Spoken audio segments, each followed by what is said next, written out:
if anybody wants to protest what we do or violate what we want, we just turn off their chip.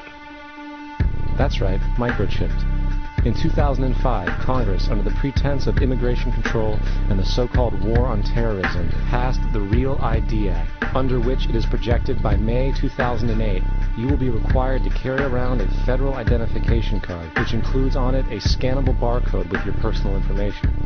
However, this barcode is only an intermediary step before the card is equipped with a VeriChip RFID tracking module, which will use radio frequencies to track your every move on the planet.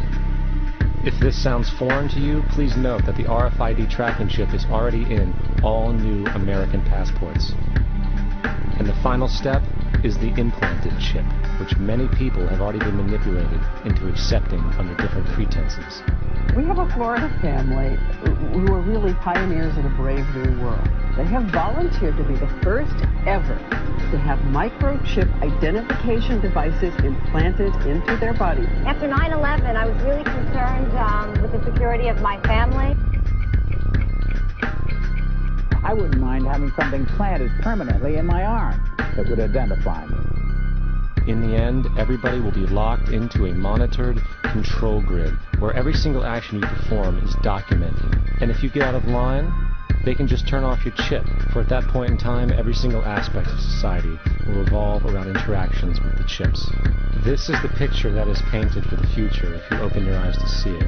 A centralized one-world economy where everyone's moves and everyone's transactions are tracked and monitored, all rights removed. The most incredible aspect of all, these totalitarian elements will not be forced upon the people. The people will demand them. For the social manipulation of society through the generation of fear and division has completely detached humans from their sense of power and reality. A process which has been going on for centuries, if not millennia. Religion, patriotism, race, wealth, class, and every other form of arbitrary, separatist identification and thus conceit has served to create a controlled population, utterly malleable in the hands of the few. Divide and conquer is the motto, and as long as people continue to see themselves as separate from everything else, they lend themselves to being completely enslaved. The men behind the curtain know this, and they also know that if people ever realize the truth of their relationship to nature and the truth of their personal power, the entire manufactured zeitgeist they prey upon will collapse like a house of cards.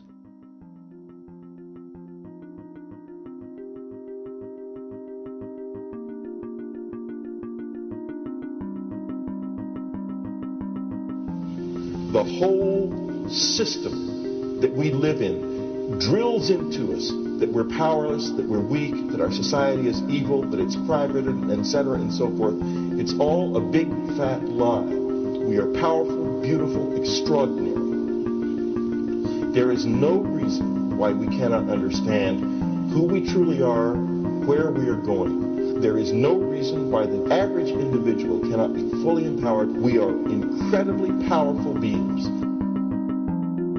You know, I think I spent 30 years of my life, the first 30, trying to become something. I wanted to become good at things. I wanted to become good at tennis. I wanted to become good at school and grades and everything I kind of viewed in that perspective. I'm not okay the way I am, but if I got good at things, you realize that I had the game wrong.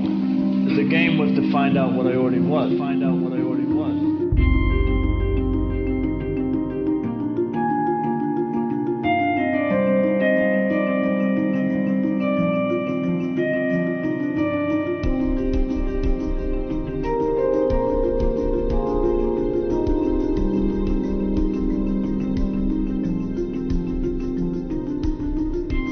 Now, in our culture, we've been trained for individual differences to stand out.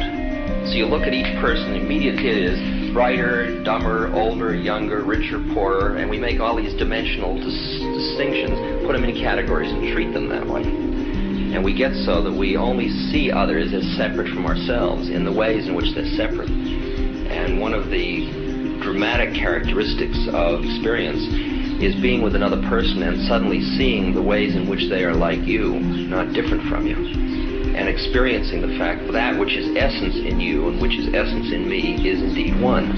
the understanding that there is no other. It is all one. I wasn't born Richard Albert. I was just born as a human being. And then I learned this whole business of who I am and whether I'm good or bad or achieving or not. All that's learned along the way.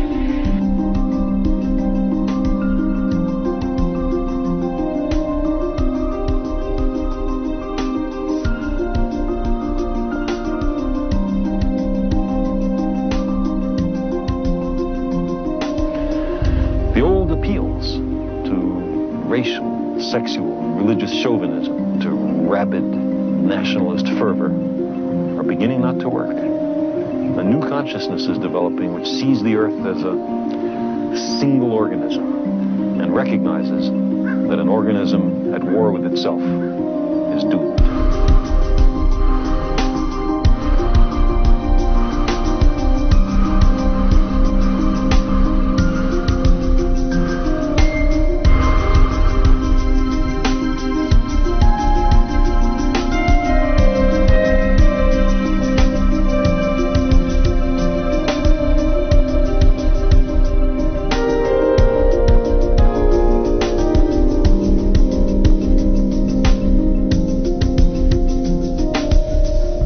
Bill Hicks used to finish his shows with this.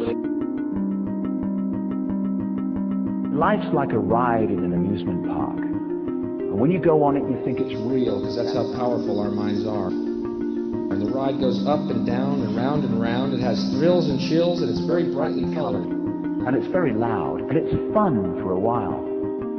Some have been on the ride for a long time, and they begin to question, is this real, or is this just a ride? And other people have remembered, and they come back to us and they say, hey, don't worry. Don't be afraid ever, because this is just a ride. And we kill those people. Shut him up. I've got a lot invested in this ride. Shut him up. Look at my furrows of worry. Look at my big bank account. My family, this has to be real. It's just a ride. But we'll kill those good guys who try and tell us that. You ever notice that? And let the demons run amok? But it doesn't matter, because it's just a ride, and we can change it anytime we want.